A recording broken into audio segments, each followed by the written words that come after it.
Fancy garment and kids mall, Ayesha Nagar police station के सामने, हजारखोली, मालेगांव।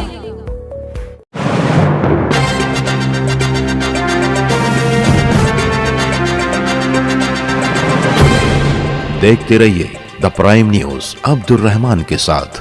आज रात आगरा रोड पर उस वक्त खलबली मच गई जब कुछ नामालूम लोगों के जरिए साबिक मेयर और एमआईएम के नौजवान लीडर अब्दुल मालिक यूनुस ईसा पर कातलाना हमले की नीयत से फायरिंग की गई, जिससे वो शदीद तौर पर जख्मी हो गए, जिन्हें इलाज की गरज से पहले द्वारका मनी हॉस्पिटल पहुंचाया गया और उसके बाद उन्हें नासिक के अपोलो हॉस्पिटल रवाना कर दिया गया है। वाज़ेह रहे कि साबिक मेयर अब्दुल मालिक को कुल 3 गोलियां बाजू, जांग और पसली के मकाम पर लगी हैं। खबर फैलते ही लोगों की भीड़ द्वारका मनी हॉस्पिटल सोएगांव रोड पर पहुंचने लगी, जिन्हें काबू करने के लिए पुलिस का बंदोबस्त नजर आया। अब्दुल मालिक के ब्रादरान डॉक्टर खालिद परवेज और अब्दुल माजिद यहाँ पर मौजूद थे। शहर के मशहूर सर्जन सईद फारानी, एजाज बेग, शहर एमएलए मुफ्ती मोहम्मद इस्माइल कासमी, प्रोफेसर रिजवान खान वगैरह यहाँ पर मौजूद थे। इस मौके पर शहर एमएलए मुफ्ती मोहम्मद इस्माइल कासमी ने बरहमी दिखाते हुए पुलिस की कारकर्दगी पर सवाल उठाते हुए कहा कि आए दिन शहर में खुले आम हथियारों का इस्तेमाल हो रहा है। मुजरिमीन बेखौफी से पिस्तौल और बंदूक इस्तेमाल कर रहे हैं, जो शहर के हक में बेहतर नहीं है। पुलिस क्यों ऐसे लोगों के खिलाफ सख्त कार्रवाई करने में नाकाम नजर आती है?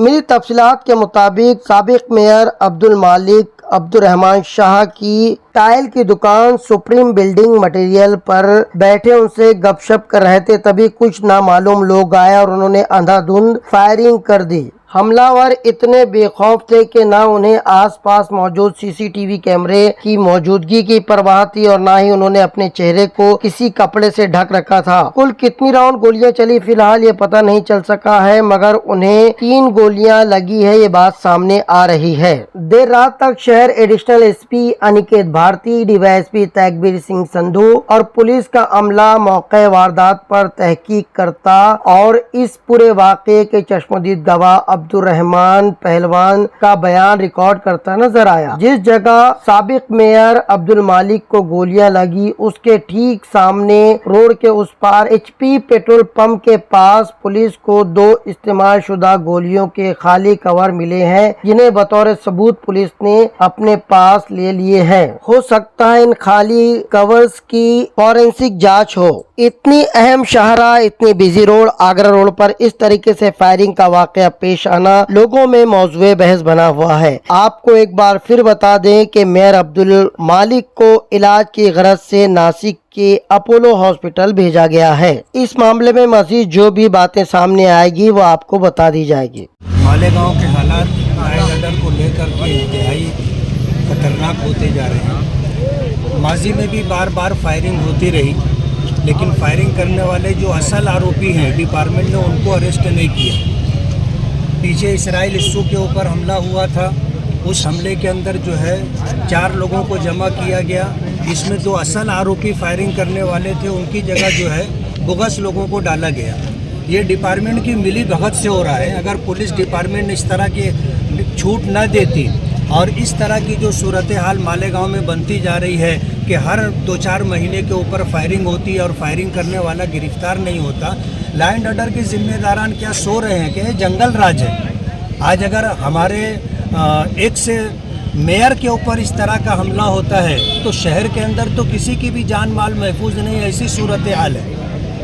आज इस वक्त अब्दुल मालिक मेयर के ऊपर जो हमला हुआ है, ये तो बहुत करीब से फायरिंग की गई और फायरिंग करने वाले इतने बेखौफ थे कि उन्होंने किसी तरह का कोई चेहरा वगैरह छुपाया नहीं, बल्कि डायरेक्ट आकर के 5-7 फीट के फासले से उन्होंने जो है फायरिंग की और 3 फायरिंग की, एक हाथ में लगी और एक पैर में लगी और एक जो है पसली में गोली लगी है। हालत अच्छी नहीं है।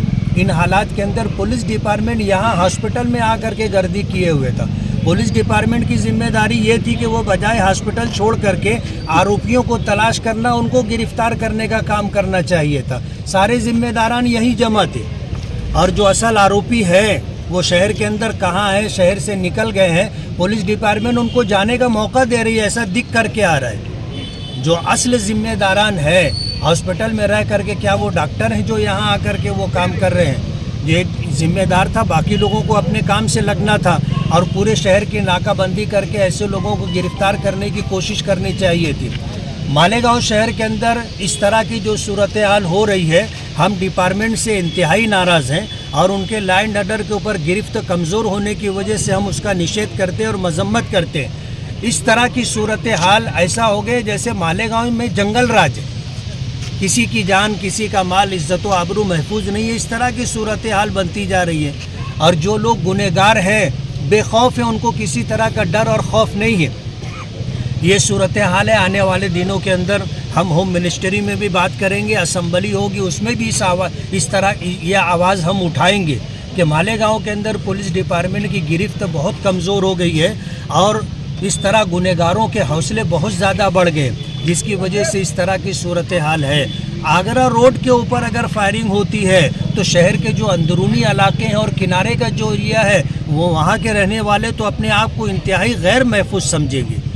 इसलिए मालेगांव की तरफ से हम इस मामले की जो है डिपार्टमेंट की मजम्मत और निषेध करते, और असल आरोपी अगर गिरफ्तार नहीं होते हैं सुबह तक, तो उस सिलसिले के अंदर क्या करना है हम शहर के जिम्मेदारों से मशवरा करने के बाद अगला प्रोग्राम तय करेंगे। अभी डॉक्टरों से क्या बात हुई आपकी? ये सियासी रंजिश है या फिर अभी तो सूरत हाल क्या है कि यानी इंक्वायरी के बाद ही समझ में आएगी, लेकिन पिछले चंद दिनों से जिस तरह की आपस में जो है टॉकिंग हो रही थी, एक दूसरे से बातचीत हो रही थी, एक दूसरे के खिलाफ बोला जा रहा था, तो उससे ये साफ जाहिर होता है कि ये पॉलिटिकल और सियासी मसला है और इसी मामले में उसको टारगेट किया गया। अभी कहाँ ले गए? नासिक ले करके गए हैं। 3 गोली लगी है, एक पसली में लगी है और एक जो है पैर में है। पैर 3 जगह से हड्डी फ्रैक्चर हो गई है और गोली जो है जोड़ के पास आकर के अटकी हुई है। एक गोली अंदर पसली के अंदर जा कर के अटकी हुई है और एक जो है यहाँ हाथ में लगने के बाद वो पास हो गई है। डॉक्टरों से कुछ बातचीत तो आपकी हुई? डॉक्टरों से तो नहीं बात हुई, लेकिन जो लोग सीटी स्कैन कर रहे थे उन्होंने पूरी सूरत हाल बताई है। मामला गंभीर है। ये अब्दुल मालिक जैसा जानदार आदमी था, तो वो मजबूत आदमी था, तो वो जो है हसास बसास बातचीत कर रहा है। हम तो ये चाहेंगे कि अल्लाह ताला उसको ज़िंदगी दे, हयाती दे, सेहत और तंदुरुस्ती दे। लेकिन ये कि अगर मालिक जैसे जानदार शख्स के पैर में गोली लगी है और 3 जगह से हड्डी फ्रैक्चर हो गई है, तो और कोई होता तो पता नहीं उसकी क्या हालत होती।